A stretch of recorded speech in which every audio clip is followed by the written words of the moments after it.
안녕하십니까. 우리 세리크테스토스 교회 성도 여러분. 일주일 동안 영상을 통해서 또 그리고 현장에서 만났었는데 이제 또 안식일에 이렇게 만나니까 더 반갑고 하나님의 축복과 은혜가 여러분들에게 함께 하시기를 간절히 바랍니다. 한국의 모든 교인들 그리고 특별히 우리 삼육대학교의 모든 식구들을 대신해서 여러분들에게 인사의 말씀을 드립니다. 늘 저희 한국교회와 또 삼육대학교를 사랑해 주시고 애정을 가져주시고 기도해 주시고 또 후원해 주시는 우리 모든 미주교의 성도님들에게 항상 저희들은 감사하고 있습니다. 언제든지 한국에 오시면 저희 삼육대학교에 오셔서 여러분들이 고국교회와 또 함께 소통하고 하나님의 은혜를 나누시는 그런 특별한 경험이 있게 되기를 간절히 바랍니다. 설교자가 이게 특창이 아주 아름다우면요 설교자가 설교하기가 좀 편합니다. 왜냐하면 마음을 먼저 열어주셨기 때문에 저는 조금 덜 은혜스러워도 이미 아름다운 찬양으로 은혜를 받으셨기 때문에 충분한 것이죠. 오늘 하루에 받을 수 있는 모든 은혜를 절반 이상을 우리 특창을 통해서 우리 찬양대가 들려주셨다고 생각합니다. 이 교회에서 몇 명 안 되는 12명 정도 되는 것 같은데 그 작은 인원이 이렇게 아름다운 보컬과 또 화음을 들려주신다는 게 조금 놀랐습니다. 제가 그래서 여러 가지를 생각해 봤는데 노래들을 원래 잘하셔서 그런지 우리 김희상 목사님이 노래 잘하는 거에 제가 잘 알죠. 같이 아까 말씀하신 것처럼 연합해서 30년 전에 근무를 했고 또 우리 미디어 센터를 같이 설립하는데 함께 했던 동지이기 때문에 노래를 또 특별히 잘하시는 걸 제가 잘 아는데 다른 분들도 그에 못지않는 그런 실력을 갖고 있었던 것 같습니다. 그리고 아마 예배당의 구조가 이 화음을 잘 조화롭게 만들어주는 구조가 아닌가 그런 생각을 좀 더 해봤습니다.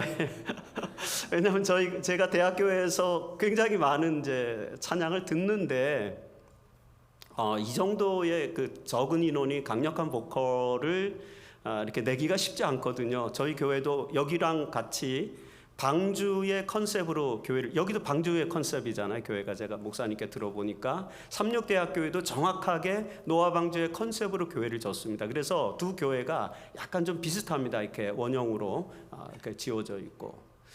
그리고 이 교회는 제가 딱 들어와서 느낀 건데 처음에 와서 느낀 그 부분이 바로 이 앞에 단상에 이렇게 구멍을 뚫어놓고 햇빛이 들어오도록 이렇게 했지 않습니까? 이게 사실은 20세기 최고의 건축가인 일본의 안도 다다오의 건축 그 형식을 어느 정도 이렇게 표현한 그런 것으로 보여졌습니다. 굉장히 유명한 교회 건물에 있어서 가장 유명한 건축을 하고 있는 그런 분인데 그런 느낌을 제가 좀 받아서 정말 특별한 교회다.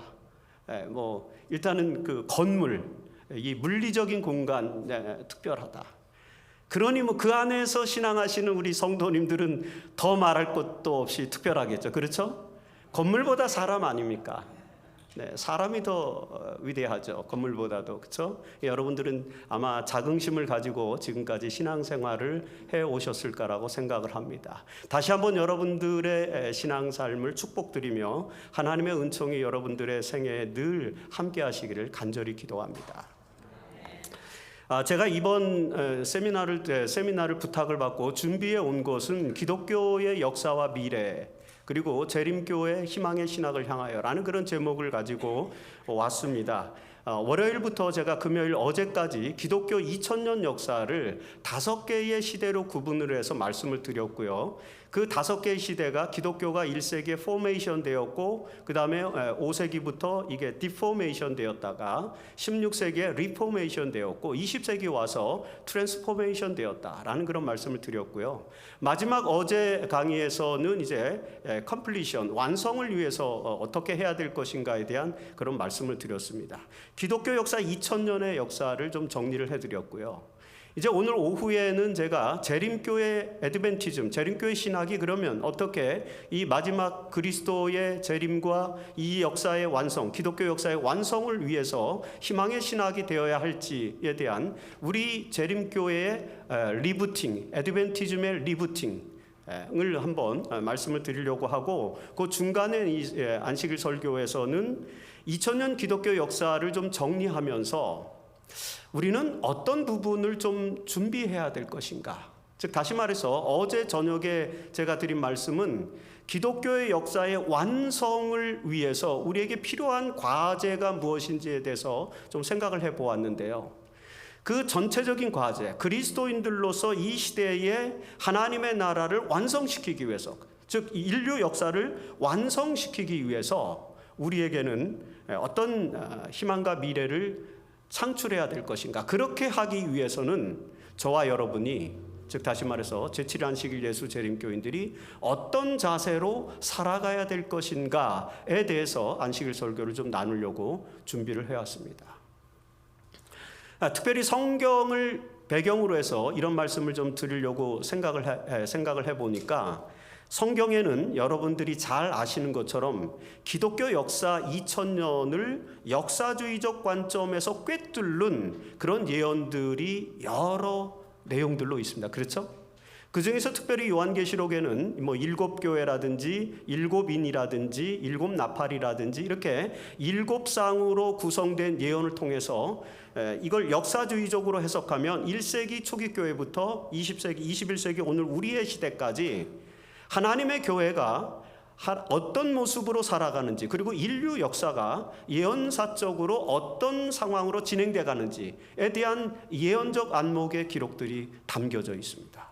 그 중에서도 교회가 어떻게 해야 될 것인가, 어떤 자세를 가지고 살아가야 될 것인가, 무엇을 해야 될 것인가, 이런 교회를 향해서 주어진 권면이 바로 여러분들이 잘 아는 7교회의 예언에 들어있는 것이죠. 그렇죠?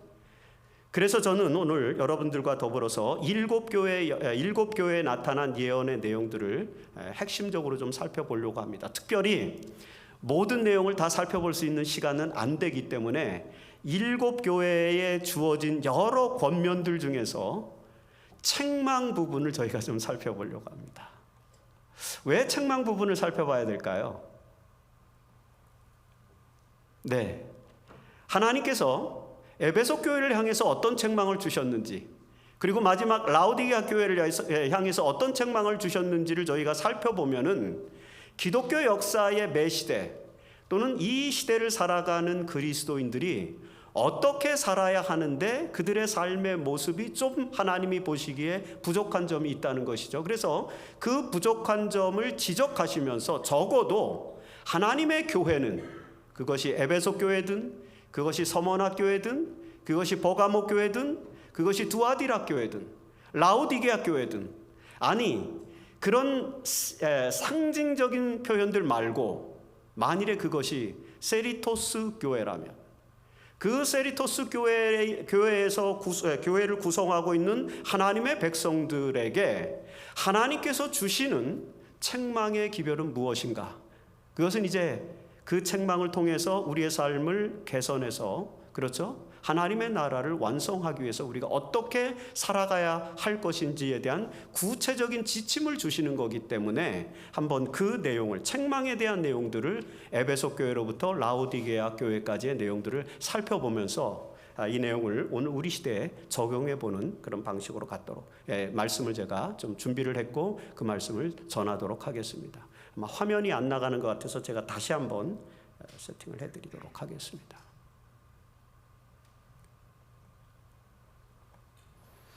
네, 그래서 오늘 제목은 기독교의 희망과 미래입니다. 7교회에 대한 책망을 통해서 살펴보도록 하겠습니다. 여러분들이 잘 아시는 것처럼 7교회는 에베소 교회로부터 시작해서 서머나, 버가마, 두아디라, 사데, 빌라델비아, 라오디게아 교회로 이루어져 있습니다. 이 교회들은 모두 어디에 위치해 있냐면은 당시 1세기 당시 소아시아 지방에 위치해 있는 것을 우리는 알게 되죠. 그러면 1세기, 2세기, 3세기 이 그 초기 기독교 역사 초기에서 소아시아 지방에 속해 있었습니다.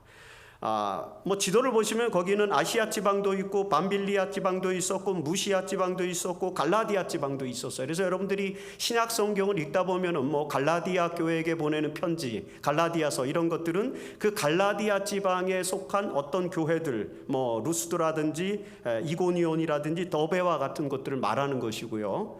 에베소서는 에베소 교회, 그 다음에 뭐 이제 이렇게 편지가 주어지는데, 여기 7교회의 구성 분포도를 보시면 여러분들이 에베소 교회는 신약 성경에 있지만 나머지 서머나, 버거마, 두아디라, 사데, 빌라델비아, 라오디게아 교회는 성경에 나오지 않죠. 물론 요한계시록의 예언으로만 등장합니다. 예를 들어서 에베소서라고 하는 책은 에베소 교회를 향한 메시지입니다. 바울의 편지죠. 그런데 왜 서머나서 또는 뭐 버가모서, 두아디라서 이런 것들은 없느냐? 왜 그럴까요? 몇 가지 역사적인 원인들이 있습니다. 아마 이 교회들은 나중에 사도 바울이 죽고 난 이후에 세워진 교회들인 것으로 파악이 됩니다. 특별히 이 에베소로부터 라오디게아까지는 여러분 지도를 보시면 알겠지만 전부 이 소아시아 지방에 속해 있었고, 에베소는 그 소아시아의 수도였기 때문에 중심 도시였습니다. 그래서 바울은 2차 선교 여행 말기에 에베소에 들려서 거기서 교회를 세웠고요. 그리고 브리스길라와 아굴라에게 그 교회를 맡겼다가 3차 선교 여행이 시작될 때에 에베소에 정착해서 3년 동안 목회 사역을 합니다. 그러니까 이 에베소 교회는 바울의 주 선교지, 바울의 메인 철치였어요. 안디옥 교회 다음으로 바울의 메인 철치가 바로 에베소입니다. 안디옥 교회는 바나바와 함께 사역을 했기 때문에 공동 사역이 단독 목회가 아니었죠. 어떤 면에서는 이 에베소 교회는 바울이 단독 목회를 한 곳이었습니다. 거기서 3년 동안 목회를 했어요. 그리고는 이제 그 데살로니가나 고린도를 거쳐서 예루살렘으로 가서 체포가 되어서 이제 로마로 가게 되는 것입니다. 바울의 말년의 생애가 집약된 곳이 바로 에베소 교회예요. 그리고 나머지 서머나, 버거마, 두아디라 같은 곳에는 아직까지 그때는 교회가 없었던 것 같습니다. 그런데 왜 요한계시록 2장과 3장에 7교회에 보내는 말씀 권면 속에서 이 7교회가 느닷없이 등장할까? 그리고 왜 요한은, 바울은 이런 교회들에게 안부를 전한 적도 없었고, 베드로도 베드로 전후서를 썼지만 뭐 아시아에 있는 교인들에게 문안하노니 이렇게만 표현했지 구체적으로 그가 어느 교회를 적시하지 않습니다. 그런데 어떻게 요한은 요한계시록에 이 7교회의 이름들을 밝히면서 이 7교회가 있다는 사실을 우리에게 알려줄까요? 사실 신학자들도 잘 모릅니다. 아무도 모르지만 제가 이제 역사를 공부하면서 제가 추론하기로는 아마도 이 교회들은 요한에 의해서 세워진 것이 아닐까, 그렇게 저는 추론합니다. 물론 이것은 레퍼런스가 없기 때문에 정답은 아니에요. 근데 역사를 깊이 연구를 해보면, 이 1세기의 역사를 깊이 연구해보면 이 서머나, 버가모, 두아디라, 사데, 빌라델비아, 라오디게아는 여러분들이 예언 전도를 공부하실 때는, 예언을 공부하실 때는 뭐라고만 배우셨냐면 이게 우편물이 이렇게 지나가는 순서다 이렇게 배우셨을 거예요. 그래서 에베소 수도에서부터 시작해서 우체부가 이제 편지와 같은 것들이 있으면은 서머나 들려서 버가모 들려서 두아디라 들려서 이렇게 이제 라오디게아까지 간다. 이게 우편물이 전달되는 순서입니다. 실제로 그건 역사적으로 맞습니다. 그런데 이 지역들에 교회가 왜 세워졌는지에 대한 역사는 전혀 기록되어 있지 않습니다. 초기 교회 역사를 가장 잘 기록한 에우세비우스조차도 이런 교회들이 왜 만들어졌는지에 대한 설명은 남겨둔 것이 전혀 없습니다. 그래서 저는 그냥 제가 신학적 추론으로, 역사 신학적 추론으로 아마 이 지역의 교회들은 요한이 세웠을 것이다라고 이제 추론을 하는 거죠. 왜 그러냐면 이 7개 교회가 전부 요한의 관할 구역이었습니다. 사도 요한이 에베소의 감독으로 있으면서 이 7교회를 전부 영적으로 관리를 했던 것입니다. 그래서 그 7교회에 이제 그 7교회에 대한 기별이 요한계시록에 등장한다라고 이렇게 역사적으로 먼저 말씀을 좀 드리겠습니다. 아마 이런 내용들을 기반으로 해서 여러분들이 이제 신약 성경을 다시 읽다 보시면 훨씬 더 이 신약 성경의 의미가 역사적으로 구체화될 수 있다라고 생각하기 때문에 그 정보를 먼저 드리도록 하겠습니다. 에베소 교회로부터 라오디게아 교회까지 7교회 중에서 여러분 잘 아시는 것처럼 서머나 교회와 빌라델비아 교회는 책망이 없죠. 그래서 저희가 책망 7개를 살펴봐야 되는데 다행히 2교회는 책망이 빠져 있기 때문에 오늘 설교에서는 5교회에 해당되는 책망만을 저희들이 살펴볼 수 있습니다. 그 첫 번째 교회는 바로 에베소 교회입니다. 하나님께서는 예언을 통해서 에베소 교회에게 책망을 주셨는데 그 책망이 계시록 2장 4절로 5절에 나와 있습니다. 여러분들이 많이 읽으신 말씀입니다. 그리고 우리가 너무나도 잘 알고 있는 그런 말씀이 여기에 기록되어 있죠. 그러나 에베소 교회를 책망할 것이 있나니 너희 처음 사랑을 버렸느니라. 그러므로 어디서 떨어졌는지를 생각하고 회개하여 처음 행위를 가지라는 책망입니다. 자, 첫사랑을 버렸다는 책망이 이 에베소 교회에 주어져 있죠. 사실은 여기서 말하는 첫사랑은 굉장히 역사적으로는 중요한 의미가 담겨져 있는 것입니다. 제가 방금 말씀드린 것처럼 이 에베소 교회는 누가 세웠어요? 바울이 세웠다고 제가 말씀드렸죠. 2차 선교여행 마지막에 여러분들이 사도행전 16장을 읽어보시면 그 내용이 자세하게 등장을 하는데, 고린도에서 안디옥으로 돌아오는 중에서 겐그레아를 들려서 이제 에베소를 지나갑니다. 근데 에베소에서 잠깐 머물러서 거기서 복음을 전해서 신도를 만들었고, 그리고 그곳에 이제 한 가정 예배소에서 예배소를 만들고 아굴라 브리스길라를 거기다 배치해 놓고 이제 바울은 안디옥으로 돌아갑니다. 그런데 제가 아마 첫 시간에 강의 때 말씀드린 것처럼 안디옥에 갔는데 안디옥에 베드로가 와서 사역을 하고 있는 것이었어요. 갈라디아서 2장에 보면 여러분 베드로와 바울이 좀 이 믿음으로 말미암은 의의 문제를 가지고 서로 다투는 이야기가 나옵니다. 이방인들과 함께 음식을 먹다가 예루살렘에서 유대인 그리스도인들이 오니까 베드로가 황급히 자리를 떠나는 사건이 있었잖아요. 그래서 바울이 대노해서 이제 바울과 베드로가 좀 싸웁니다. 성경은 참 놀라운 게 그런 내용을요 기탄 없이 기록하고 있습니다. 베드로와 바울은 기독교의 두 기둥입니다. 여러분들이 혹시 로마를 여행할 기회가 있으시다면 많이 보셨을 겁니다. 로마에 가면은 모든 캐세드롤에 12제자 석상들이 있는데 항상 맨 앞에 좌와 우에 칼을 들고 열쇠를 들고 있는 그 상이 하나 있고, 그 다음에 칼을 들고 있는 그 인물상이 하나 있는데 그 두 인물이 맨 앞에 놓여 있습니다. 항상 12제자 그 인물상이 놓여져 있는데도 불구하고 항상 맨 앞에 그 두 사람이 있는데, 열쇠를 들고 있는 인물상은 베드로입니다. 그리고 칼을 들고 있는 인물상은 바울입니다. 바울과 베드로를 항상 맨 앞에 배치했어요. 사실은 바울은 12제자는 아니지 않습니까? 그럼에도 불구하고 마띠아 대신에 항상 로마에 가면은요 바울이 있습니다. 그것도 맨 앞에 있어요. 왜냐하면 로마 교회의 중심 인물은 바울과 베드로라고 하는 것입니다. 바울이 왜 칼을 들고 있을까요? 바울은 말씀의 검, 성령의 검, 이 말씀의 검을 가르쳤기 때문에 말씀을 가르친 분을 상징하는 것입니다. 그래서 바울은 항상 칼을 들고 있습니다. 말씀의 검, 성령의 검을 상징하는 것이죠.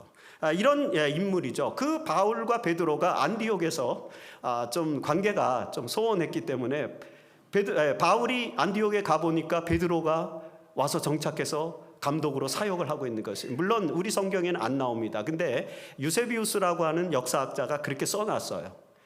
이 안디옥의 당시의 감독이 베드로였다고. 그래서 바울이 그곳에 있을 수가 없어서 곧바로 안디옥에 갔다가 곧바로 나와서 에베소로 가서 3년 동안 사역을 하게 되는 것입니다. 바울이 가장 오래 사역한 곳이 에베소입니다. 3년 동안. 그 다음에 두 번째 오래 사역한 것이 고린도죠. 고린도는 1년 6개월 동안 사역을 했습니다. 무려 배로 사역을 한 거죠. 우리 김희상 목사님 여러 교회들을 담임하셨는데 오래 사역할수록 좀 훨씬 더 기억도 많이 나고 뭐 역사적으로 또 정도 많이 가고 그런 부분들이 있지 않습니까? 근데 바울이 여러 교회들을 개척했지만 그 여러 교회들 중에 가장 오래 사역한 곳이 어디였다고요? 에베소입니다. 그 어느 교회보다도 애정을 많이 쏟은 곳이 어디였을까요? 에베소 교회였습니다. 그래서 여러분들이 에베소서를 읽어보면 에베소가 개척된 지 10년 후에 바울이 61년 그 로마에서 감옥에서 에베소 교회에게 편지를 쓰는데 불과 10년 만에 에베소 교인들이 흔들린 거예요.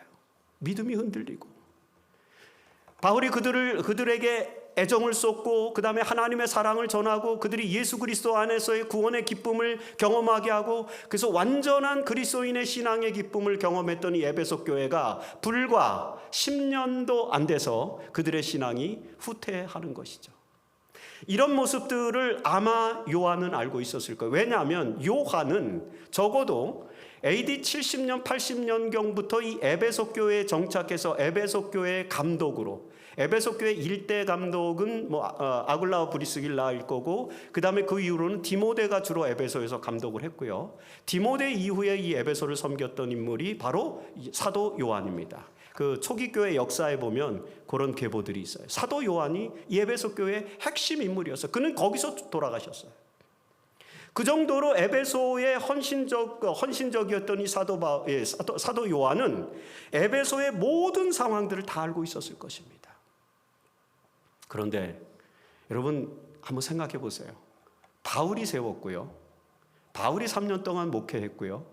그 다음에 그의 아들 디모데가, 아들이 영적인 아들이죠. 디모데가 또 수년 동안 거기서 목회를 했고요. 그 다음에는 사도 요한이 또 수십 년 목회를 한 교회, 이 에베소 교회입니다. 그러면 적어도 그 정도 교회면은 교회가 어때야 되겠습니까? 여러분 생각에 다른 사람도 아니고 목회자가 누구예요?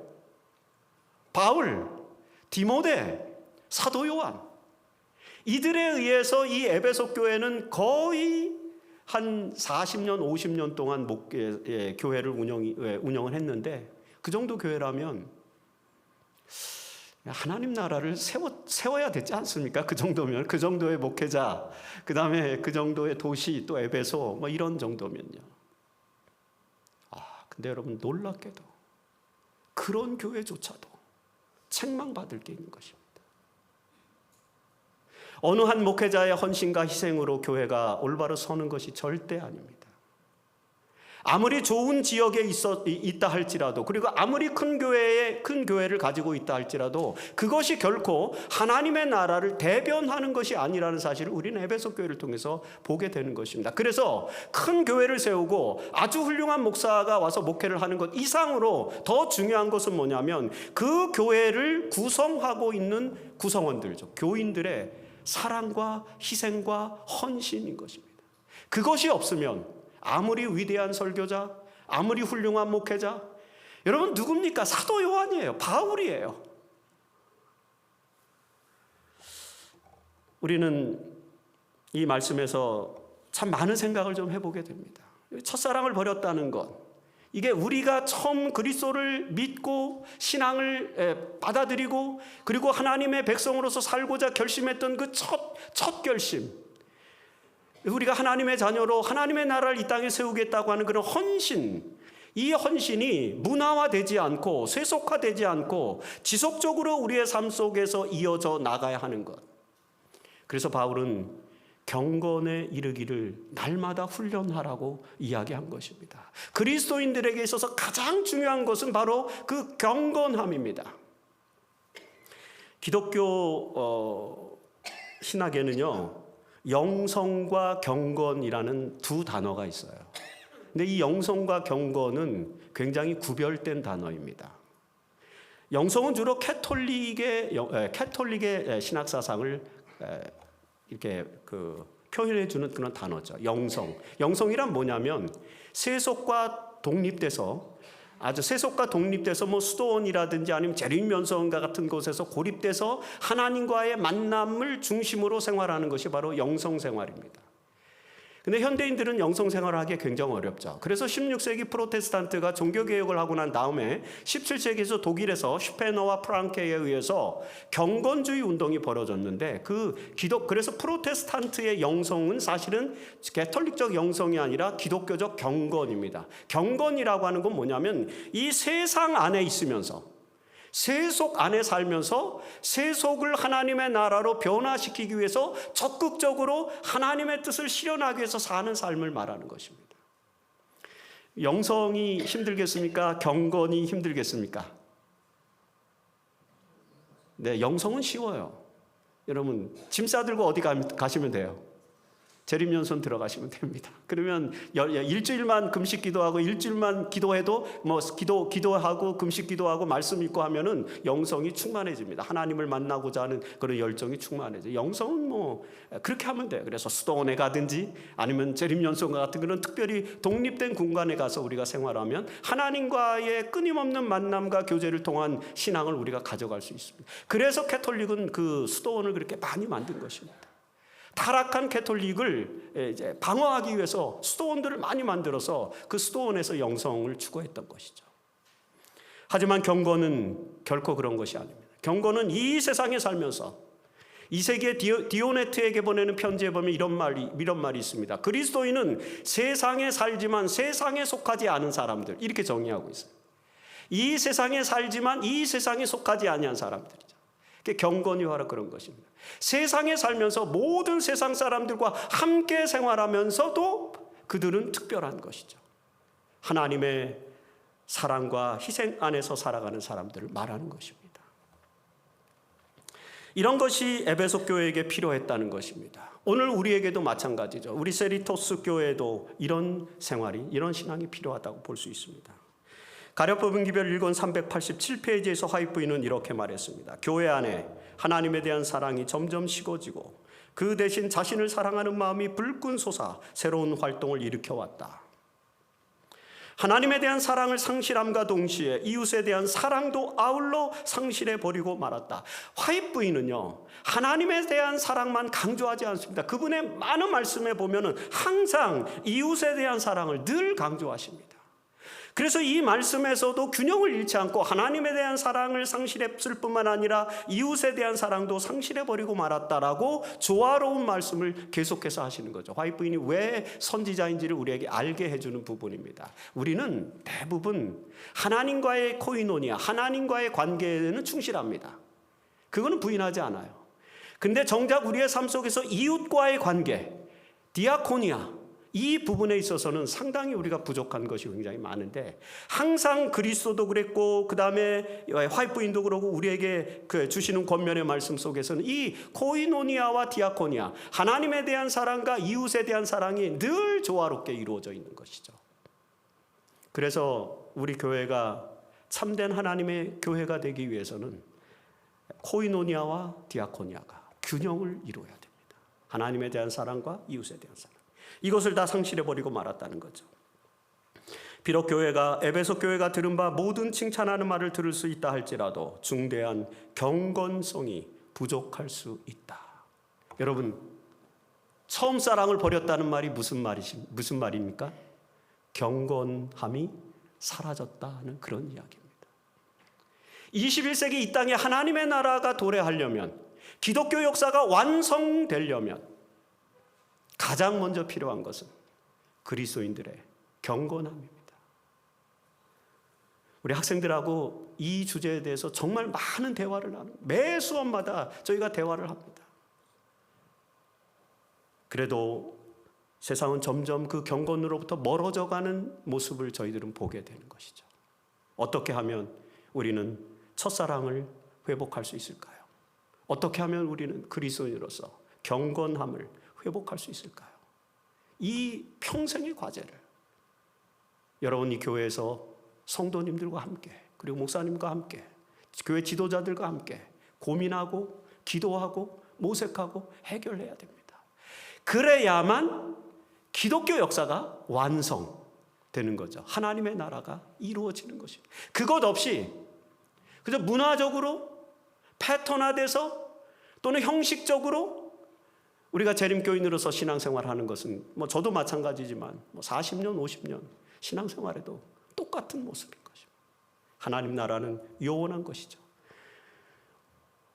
1844년 이래 재림교회가 출현한 이래로 지금까지 180년이 넘어갔는데도 여전히 하나님의 나라가 도래하지 않는 이유는 아마 저와 여러분들에게 에베소 교회와 같은 책망이 있었기 때문이 아닐까라는 그런 생각을 해보게 됩니다.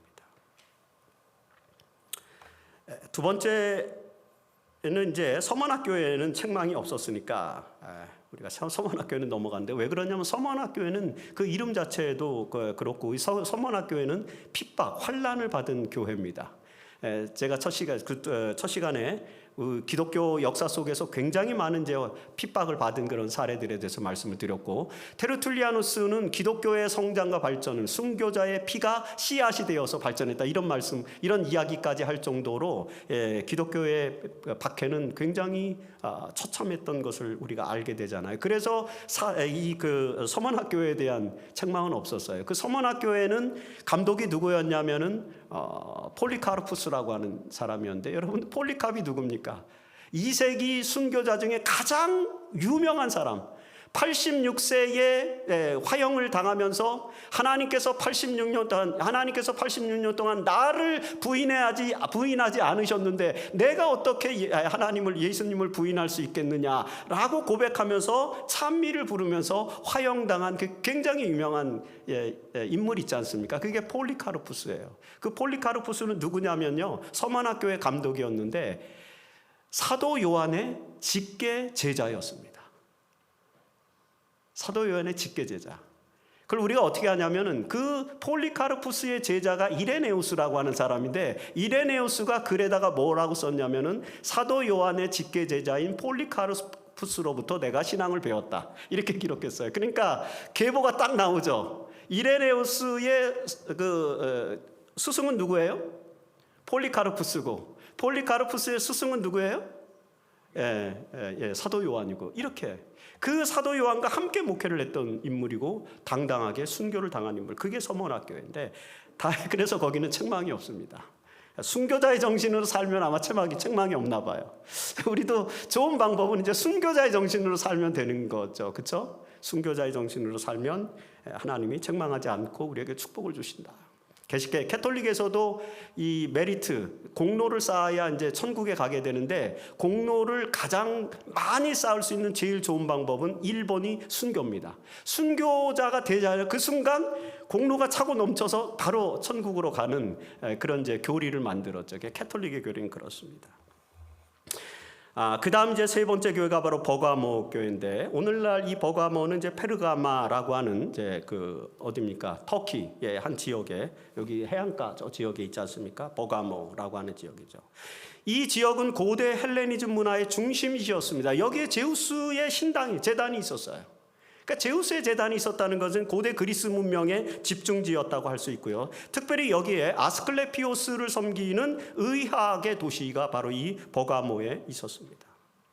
그런데 이 성경에 보면은 버가모에게 두어 가지 책망할 것이다, 이렇게 얘기했어요. 에베소는 그냥 하나만 책망했는데 여기는 뭐 두어 가지라고 이야기했어요. 버가모 교회는 고대 헬레니즘 문화의 중심지였고 제우스의 재단이 있었고 그 다음에 의학의 도시고, 그런데 결국에는 버가모 교회는 사탄의 권세가 있었던 곳이라고 지적하면서 책망을 듣게 됩니다. 그 책망이 뭐냐면, 거기 4개 발람의 교훈을 지키는 자들이 있도다. 이와 같이 4개도 니골라당의 교훈을 지키는 자들이 있도다. 그러므로 회개하라. 자, 이 버가모 교회에 주어진 책망은 뭐냐면 2가지인데, 발람의 교훈을 지키는 자와 니골라당의 교훈을 지키는 자가 있다라고 이렇게 표현한 것입니다. 사실은 성경을 연구할 때 이런 부분들은 굉장히 난해하고 어려운 부분입니다. 왜냐하면 발람의 교훈이 무엇인지, 우리가 물론 구약 성경에 가서 이제 그 출애굽 당시에 발람이 어떤 일을 했는지는 우리가 출애굽에서 생생하게 이해를 하기 때문에 발람의 교훈, 이건 뭔지 대강 알 수 있을 것 같아요. 그 발람이 그 발락의 유혹을 받아서 이방 선지자로서 하나님의 백성들이 하나님으로부터 저주를 받도록 하기 위해서 발람이 뭔가 꾀를 짜내잖아요. 그래서 처음에는 거절을 했지만 나중에는 그 명예의 눈이 멀어서 발락의 인도를 받아서 이제 이 발람이 이스라엘 백성들이 스스로 우상 숭배하게 이렇게 조작을 하죠. 그래서 우상 숭배에 빠지게 되는 것이 아마 그런 것들을 말하는 것 같아요. 1세기 버가모 교회 그리고 1세기 그리스도인들에게 우상 숭배가 만연했던 것 같습니다. 더군다나 여기는 누구의 제단이 있던 곳이라 그랬어요? 제우스의 제단이 있던 곳입니다. 그러니 뭐 일일이 제가 다 말씀드릴 수는 없지만 이 제우스의 제단이 갖는 의미는 대단히 크죠. 어쨌든 이런 것으로 인해서 외부적으로 제우스의 제단이 있고 그 다음에 아스클레피오스의 도시였고, 그래서 많은 고대 그리스 문화, 고대 헬레니즘 문화가 만연해 있었던 곳이었기 때문에 버가모에 사는 사람들은 문화적으로 굉장한 우월주의 의식을 갖고 있었습니다. 그러다 보니까 기독교 문화가 세상 문화에 압도당하는 것입니다. 혹시 여기 LA 지방은 어떨지 모르겠습니다. 세리토스는 어떨지 모르겠습니다. 서울은 대단합니다. 국제적이고 세계적인 메트로폴리탄이 되어서 서울은 모든 곳이 다 세속 문화가 압도하는 그런 환경 속에 놓여져 있지 않습니까? 발람의 교훈이 곳곳에 있는 거예요. 그래서 그걸 피해가고 싶은데 잘 피해가기 어려운 거죠. 그 세속 안에서 경건을 지키는 것은 굉장히 어렵습니다. 하물며 저희 같은 성인들도 이런데 청년들은 어떻겠습니까, 여러분? 어린아이들은 어떻겠습니까? 그들이 이 세상의 발람의 교훈으로부터 벗어나도록 우리가 무슨 일을 해야 되겠습니까? 오늘 여러분 보셨죠? 이 성경학교. 이런 거를 많이 해야 됩니다. 그래야 하면 적어도 이 아이들이 이 세상의 발람의 교훈에 온갖 노출된 환경 속에서도 하나님의 문화, 하나님의 교훈, 이 기독교의 경건을 조금씩은 배워가게 되지 않을까요? 우리 아이들을 위해서 더 많이 투자해야 되고, 우리 아이들을 위해서 더 많이 기도해야 되고, 교회는요 모든 정책을 다 아이들에게 초점을 맞춰야 됩니다. 청년들에게 100% 초점을 맞춰야 돼요. 왜요? 그들이 우리의 손자 손녀들이고 우리의 자녀들 아닙니까? 우리는 이 교회에서 충분히 하나님의 은혜를 받고 지금까지 잘 살아왔습니다. 맞습니까? 여러분의 자녀들은요? 여러분의 손자녀들은요? 과연 이 교회에서 우리만큼 충분한 하나님의 은혜와 혜택 속에서 살아갈 수 있을까요? 굉장히 어렵습니다. 그럼 어떻게 해야 될까요? 그들을 위해서 더 많이 투자하고, 그들을 위해서 더 많은 정책을 만들어내고, 아마 우리 교회의 모든 정책을 다 그 어린아이와 청년들에게 포커스를 맞춰야 될 것입니다. 그래도 이 발람의 교훈이 난무한 세상에서 우리 아이들이 살아가기 그렇게 결코 만만치 않을 것인데, 여러분, 기독교의 미래, 기독교의 희망, 기독교의 완성을 누가 이룰 것 같습니까? 여러분과 제가 이룰 것 같습니까? 아니면 우리들의 자녀가 그것을 이루어야 될까요? 우리는 조금 늦은 것 같은 느낌이 들지 않으십니까? 저도 이제 우리 학생들을 가르치는데, 우리 학생들을 가르치면서 제가 늘 하는 얘기가 뭐냐면, 우리의 시대는 아니다. 너희들의 시대니까 너희들이 나보다 훨씬 더 경건한 삶을 살아야 된다. 근데 그게 어려우니까 우리가 너희들이 경건한 삶을 살 수 있도록 우리가 뭘 제공해 줄 수 있을지에 대해서 고민해야 된다.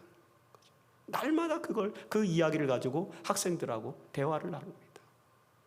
여러분, 제7안식일 예수재림교회 정책이 어린아이와 청소년에게 집중되어 있습니까? 지금 현재 이 발람의 교훈을 넉넉히 극복할 수 있는 재림교회 문화와 신앙정신이 있습니까? 이게 굉장히 외부적인 도전은요, 말할 수 없을 만큼 지금 심각한 것입니다. 저희가 사실 이렇게 어떤 면에서는 좀 죄송스러운 표현이지만 저에 대한 표현입니다. 이렇게 제가 안일하게 사는 것이 너무 하나님 앞에 죄송스럽고, 발람의 교훈을 우리가 이거 다 외부에서 오는 교훈을 말하는 거거든요. 근데 니골라당의 교훈은 뭐냐? 이건 내부에서 오는 교육입니다. 기독교 초창기 버가모 교회나 에베소 교회나 1세기의 기독교 안에는요, 그 그리스도인들 안에는 니골라당의 교훈을 따르는 사람들이 굉장히 많았어요. 근데 사실 이 니골라당이 구체적으로 누구를 말하는지 아무도 모릅니다. 신학자들이. 성경에 보면 니골라라고 하는 사람이 처음 등장하는 거는 사도행전에 등장하는데 7 집사 중에 하나로 등장을 해요. 그래서 그럼 이 7 집사 중에 하나인 니골라가 나중에 좀 변심해가지고 좀 이상한 기별을 가르친 건가, 이렇게 이제 추론하는 사람들도 있는데 아무런 근거가 없기 때문에 그거는 추론할 수가 없어요. 아마도 교회 안에서 영지주의자들이 이제 이 요한 공동체 안에서는 영지주의자가 난무했는데요. 영지주의자들 중에서 그 니골라 집사의 이름을 채용해서 빌려서 니골라라고 자칭 이름을 붙이면서 잘못된 교리를 가르치는 사람이 있었던 것 같아요. 이 니골라당의 교훈은 한마디로 말해서 뭐냐면은 그 도덕률 폐기론자를 말하는 것입니다. 세속적인 거는 다 악한 것이고 세속적인 것은 다 가치가 없는 것이고 진정한 가치는 영적인 것에만 있다. 이게 영지주의의 핵심 사상이거든요. 영지주의자들이 가르치는 것은 오로지 영적인 것에만 가치가 있다는 거예요. 그러니까 이 세속적인 영적인 깨달음을 가진 사람들, 영적인 지식을 발견한 사람들은 세속적인 것은 아무렇게나 살아도 아무 상관이 없다는 것입니다. 그게 니골라당의 교훈이에요. 도덕률 폐기론을 말하는 것이죠. 그런 것들이 우리 교회에 얼마나 또 만연해 있습니까? 우리는 믿음만으로 구원을 얻는다 이렇게 이제 가르치면서 예수를 믿었으니까 우리는 하나님의 나라에 갈 것이고 구원을 받았기 때문에 뭐 우리에게는 무슨 그리스도를 닮을 필요도 없고 그리스도에 이르기까지 자라갈 필요도 없고 우리들의 삶 속에 성령이 우리를 변화시켜주고 성화케 하는 그런 삶이 별로 우리에겐 중요하지 않다. 우리는 이미 하나님 안에서 선택받아서 예정되어서 구원받기로 결정된 사람들이기 때문에 우리의 삶은 구원과 아무 상관이 없다라고 규정하는 그런 칼뱅주의적인 사고, 그것이 심화돼서 나타나는 도덕률 폐기론, 이런 사상이 바로 니골라당의 가르침이었어요. 이게 1세기에 등장한 영지주의자들 중에 아주 독특한 기별을 가지고 있었던 사람들입니다. 근데 여러분, 요한계시록 2장의 첫 번째 그 에베소 교회의 권면을 읽다 보면은요, 다행히 에베소 교회는 뭐라고 나오냐면 그들은 니골라당의 교훈은 미워했다 이렇게 나와 있어요. 그런데 왜 버가모 교회는 이 니골라당의 교훈을 지켰는지 모르겠습니다. 우리는 이런 교훈들로부터 우리 교회를 지켜야 합니다. 그래야만 기독교 역사를 완성시킬 수 있다는 거죠.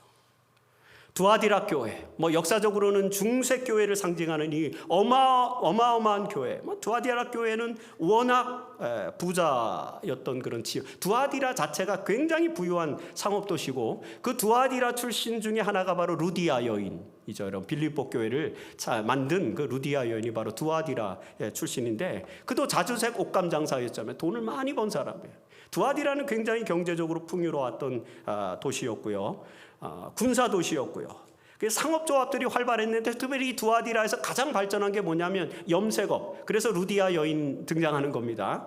그 다음에 금속 가공, 이것들이 이제 발전을 했어요. 염색, 금속 가공, 그리고 이제 의복 이런 것들이 발전을 한 거죠. 그리고 또 이제 경제적으로 부유한 도시였기 때문에 금은 세공, 이런 거, 세공업 같은 것들도 발전했고요.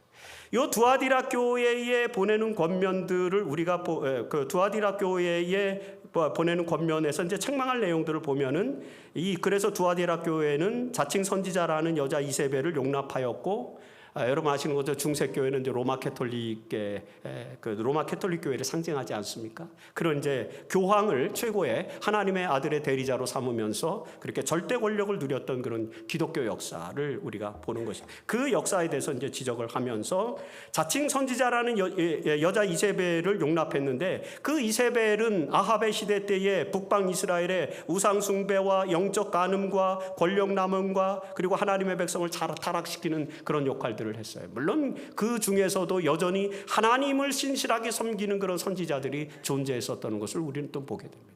여러분과 제가 그런 사람이 돼야 되는 거죠. 온갖 타락과 영적 간음과 권력 남용이 난무한다 할지라도 신실하게 하나님 앞에서 서 있는 그런 신실한 하나님의 백성들, 선지자들의 사명을 우리가 가져야 됩니다.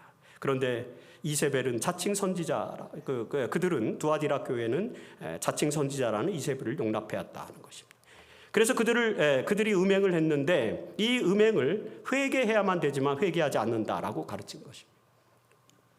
오늘 우리 교회를 생각해 보면 이 어떤 교훈일까요? 하나님의 나라를 이 땅에 실현하기 위해서 우리 세리토스 교회는, 그리고 저와 여러분은 이 두아디라 교회의 권면을 통해서 무슨 생각을 해야 될까요? 세상이 주는 압도적인 권력, 그래서 로마 캐톨릭 교황청이 가지고 있는 압도적인 권력을 가지고 중세 교회는 자칭 자기들이 하나님의 나라를 실현시켰다고 생각했어요. 어떤 면에서는 우리 재림교회가 이런 영적 교만함이 조금은 있지 않을까요? 제7안식일 예수재림교회는 마지막 시대에 남은 교회예요. 그런데 중세교회는 그 막강한 권력을 가지고, 그 막강한 영향력을 가지고 하나님의 뜻과는 전혀 다른 삶을 살아갔죠. 그들은 디포메이션 되었습니다. 혹시 재림교회는 디포메이션 된 것은 없는지. 제가 사실 오후에 이제 우리 재림교회가 가지고 있는 애드벤티즘이 본질을 다시 살리기 위해서 우리가 뭘 회복해야 될지에 대해서 좀 말씀을 드리려고 그래요. 우리도 우리 스스로도 모르게 우리가 가지고 있는 교리, 우리가 가지고 있는 기별, 우리가 가진 사상에 경도되어 있는 그런 모습들을 종종 보게 됩니다. 그러면서 하나님께서 우리에게 요구하시는 디아코니아와 코이노니아, 이 하나님 사랑과 이웃 사랑에 대한 진정한 실천 의지를 상실한 채 오직 우리를 위해서만, 우리의 신앙만을 위해서, 우리의 교회만을 위해서 살아가는 그런 우리 자신들의 모습을 보여주고 있지 않나라는 그런 생각을 해보게 됩니다. 알람을 울려주셔서 감사합니다. 지금 시계를 보니까 시간이 거의 끝난다는 그런 이제 신호가 딱 울려졌습니다. 저 대단히 감사하고 이제 이 신호와 더불어서 제가 말씀을 딱 적당한 때 마치도록 그렇게 하겠습니다. 4대 교회, 내가 살았다 이름을 하나 가졌으나 죽은 자로다. 4대라는 말은 사르디스라고 하는 것이, 이 4대는 어떤 지역이냐면 한때는 굉장히 번성했던 도시예요. 근데 하루아침에 무너진 그런 도시였죠. 왜 무너졌는지 아십니까? 게으름과 자만 때문에 무너졌습니다. 아름다운 도시를 건설했으면, 아름다운 교회를 만들었으면요, 그 교회를 더 아름답게 만들기 위해서 끊임없이 살아 움직이는 교회가 돼야 되는데, 교회는 아름답게 만들었는데, 제7안식일 예수재림교회는 아름다운 모습으로 만들어졌는데, 이 교회가 정말 헌신과 희생과 그리고 겸손함으로 끊임없이 살아 움직임으로써 하나님의 나라에 이르도록 노력해야 되는데, 그러지 않고 이제 베드로처럼 그냥 이제 이 정도는 됐네, 여기가 좋사오니 여기 내가 초막세계 지어놓고 이제 한평생 여기서 그리스도와 모세와 엘리야를 모시고 살면 좋겠네요, 이렇게 변화산에서 베드로가 자칫 게으름과 자만으로 고백했던 그런 고백이 오늘 우리에게 있지 않는가 생각해 보게 하는 말씀이 바로 이 4대 교회의 지적이다라고 하는 것입니다. 빌라델피아 교회에 대한 것은 책망이 없고요, 곧바로 라우디게아 교회의 책망이 있습니다. 우리가 너무나도 잘 아는 책망이죠. 내가 내 행위를 아노니. 자, 라우디게아 교회는 이제 우리 시대를 또 역사적으로는 이제 가르치고 있습니다. 물론 모든 권면들을 우리가 다 받아들여야 되지만 라우디게아 교회는 특별히 또 우리에게 애착이 가는 그런 권면이기도 합니다. 내가 차지도 아니하고 뜨겁지도 아니하도다. 아마 저와 여러분의 모습을 어쩜 이렇게 시적으로 문학적으로 잘 표현했는가라는 그런 생각을 좀 해보게 되죠. 오늘 안교 시간에 우리 안교장님 뭐였죠? 아버지의 뭐였죠? 제목이? 네, 아버지의 눈물. 아마 우리 사모님 눈물 흘리시던데 그 시를 읽는 걸 들으시면서 근데 이 시도 만만치 않습니다. 내가 차지도 않고 뜨겁지도 아니하는도다. 내가 이같이 미지근하여 뜨겁지도 아니하고 차지도 아니하니 내 입에서 너를 토하여 버리리라. 초기 문집 107페이지에서 화이트부인은 이렇게 우리에게 권면합니다. 근래에 내가 온유하고 겸손하신 예수님의 추종자들을 찾기 위하여 주위를 살펴보았을 때 내 마음은 심히 괴로웠다. 온유하고 겸손하신 예수님의 추종자를 찾아보려고 아무리 애를 썼지만 찾을 수 없다는 것입니다. 그래서 괴로웠다는 것입니다. 마치 디오게네스가 등불을 들고 아테네의 시를 돌아다니면서 여기 정신이 깨어있는 청년 어디 있습니까?